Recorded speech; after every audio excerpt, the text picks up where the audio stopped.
नादिया हुसैन का हानिया आमिर और आसिम अजहर की दोबारा दोस्ती पर रद्द-ए-अमल। अदाकारा और मॉडल नादिया हुसैन ने हानिया आमिर और आसिम अजहर की दोबारा दोस्ती पर रद्द-ए-अमल दे दिया। नादिया हुसैन न सिर्फ अदाकारा और सुपर मॉडल हैं बल्कि सैलून मालिक के तौर पर मशहूर हैं। अदाकारा शादीशुदा हैं और उनके 4 बच्चे हैं। उन्होंने हालिया पॉडकास्ट में हानिया आमिर और आसिम अजहर की दोबारा दोस्ती और ब्रेकअप पर अपनी राय का इजहार किया है।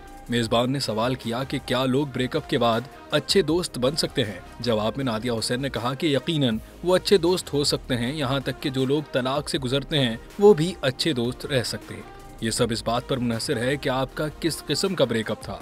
उन्होंने कहा कि अगर ये बुरा ब्रेकअप नहीं था तो आप अब भी दोस्त रह सकते हैं।